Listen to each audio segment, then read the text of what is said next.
Good morning and welcome to the next Mobile Teachers Corner chat. My name is Ashley Nix Lindsley, Mobile Teachers Corner. I have a master's degree in early intervention special needs as well as a bachelor's degree in early childhood education. I was a homeschool student for most of my primary schooling back in the 90s and early 2000s. So even though the homeschooling landscape looks a lot different now, you really have so many resources. Sometimes it can be overwhelming.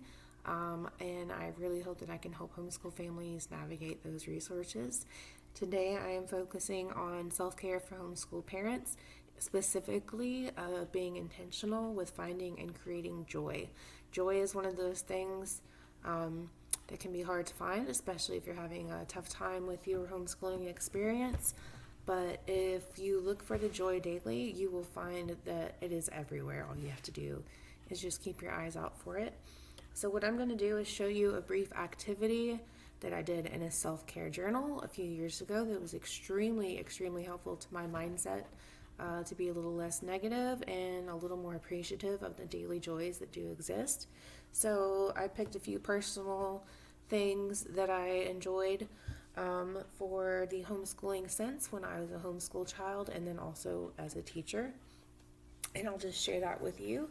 So basically the joy activity was a bubblegum machine. It asked you to pick 6 things that brought you joy that you can look out for on a daily basis, or even to find something that you wanted to cultivate.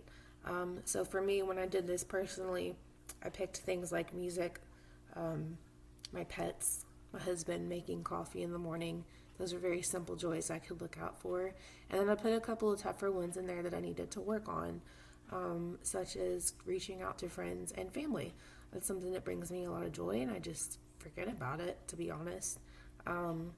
So for this one right here, I've written down a few things that could be applicable to homeschooling.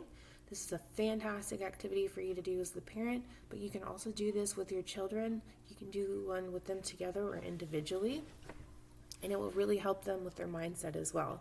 So the bubble gums that I picked are the joy deposits, if you will. When we were homeschooling, we had weekly trips to the park and to the library. Those were a lot of fun things. That's where we got a lot of our social interaction as well. Back in those days, you just kind of heard if somebody was homeschooling and tried to track them down. Now it's very easy to find other people who are doing that. So that's fantastic. So of that, we went to the park. I love doing art projects all the time. I don't remember a lot about my early elementary homeschooling experience, but I remember all the art projects that we kept over the years. It was a lot of fun. Music brings me joy. A lot of kids really thrive to some light music in the background, or music just gets you pumping up and going. Reading. I have enjoyed reading since as long as I can remember, but I really gained a love for reading my first year in public school, which was in 4th grade. Our teacher, Miss Maple, we had stop everything and read in those days, and she let us read whatever we wanted to. She had a vast library. So reading truly became a joy to me. It's something I don't get to do as often for pleasure these days, but since I picked it back up, it does bring me a lot of joy. Science experiments are another one of my favorites, both when I was teaching in the classroom and as a student, and still today. Those bring me a lot of joy. They're a lot of fun. And then if you're a parent or a teacher, the light bulb moments, seeing your child or student finally pick up that concept that you've been trying to teach them, or finally get that shoe tied, some kind of goal that they've been working on. When you see that breakthrough, it really brings a lot of joy, and it's easier to see it if you're looking for them. So basically what you would do is you can pick 6, you can pick 3, however simple or complicated as you want it to be, and every day when you see these things happen, you fill in a gumball.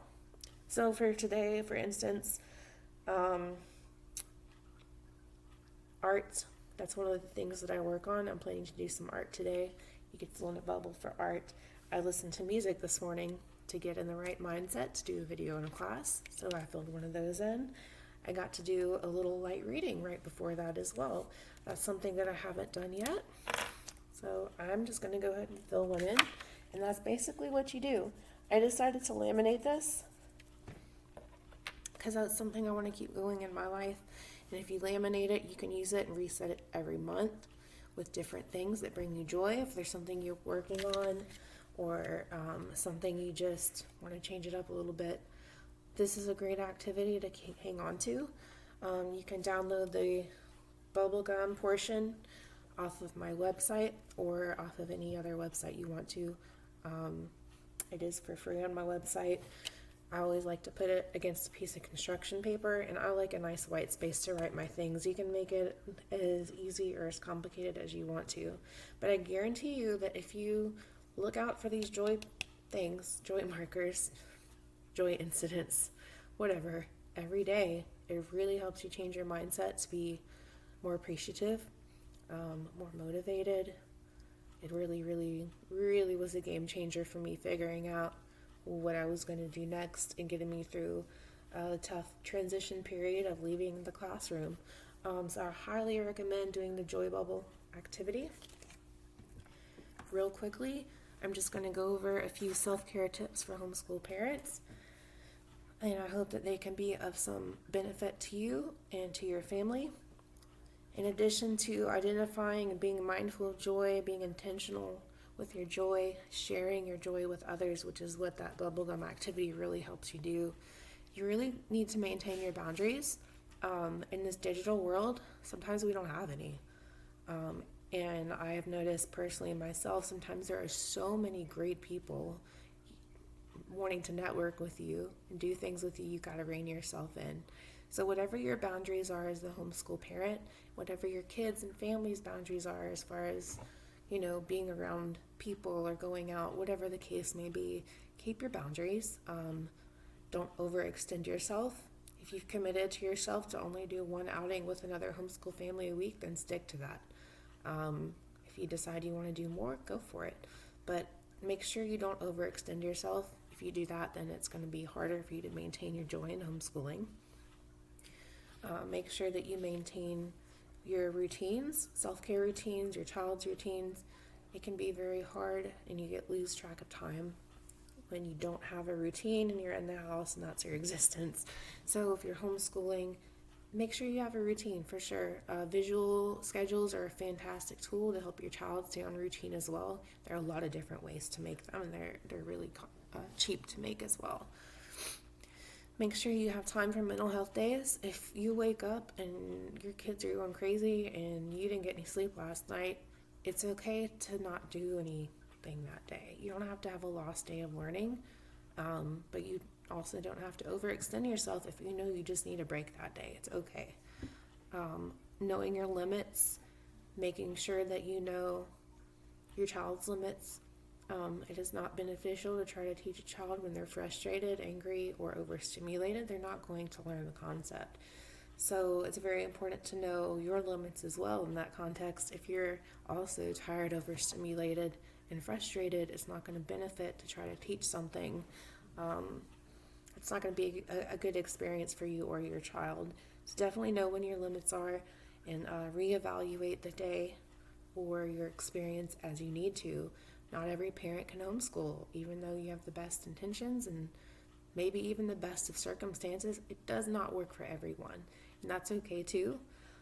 If you're in public school and you've had enough, it's okay to want to reevaluate and figure out if you want to do homeschool. No matter what your situation is, always reevaluate periodically to make sure that what you're doing is working for you and your family.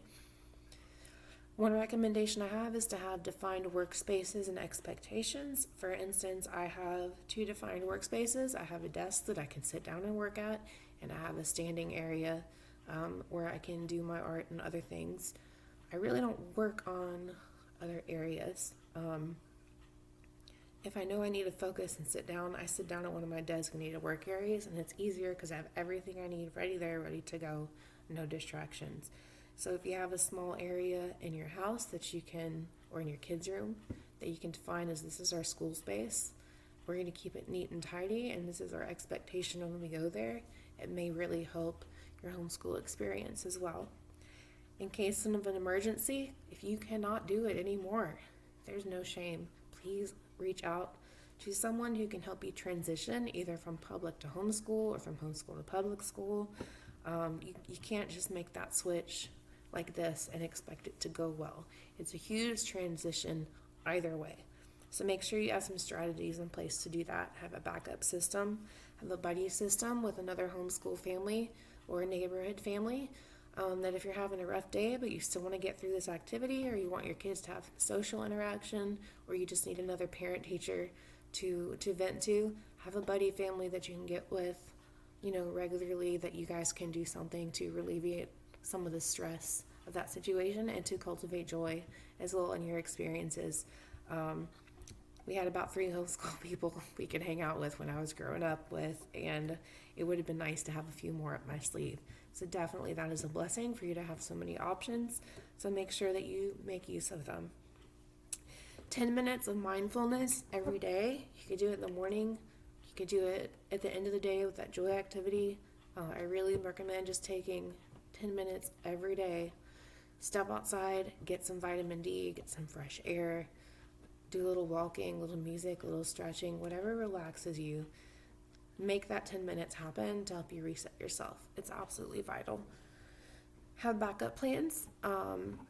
If the lesson you have planned or the curriculum you are following is not working that day, it's okay. Don't lose a day of learning. You can always read to your child. You can do an alternate activity. You can ask someone else for an activity they're doing.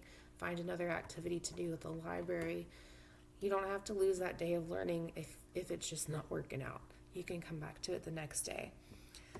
And finally, a few good books to read if you're interested in cultivating a more joyful mindset. Who Moved My Cheese? It's a good short-ish read. I read it a long time ago, right when I was transitioning from homeschool to college, and it was very useful. It's good about talking about changing expectations and routines. Really recommend it. Worksheets, Don't Grow Dendrites. This is a good one to give you alternative educational activities instead of worksheets. A lot of curriculums require you to do rote worksheets that may or may not be beneficial to you retaining the information. It could just be busy work. So Worksheets, Don't Grow Dendrites is a fantastic book with lots of alternative activities, and it also explains some of the reasons why worksheets don't grow dendrites. They don't improve your brain. Teach Like Finland is a good one if you're looking for different cultures. Oh my gosh, what's the word? Perspective on education and culture. Finland is the exact opposite of America. They revolve their whole society around the health and happiness of their individuals, and they teach children very developmentally appropriate. Everything is practical. It's very student-led. It's research-based. School is fun. School is joyful.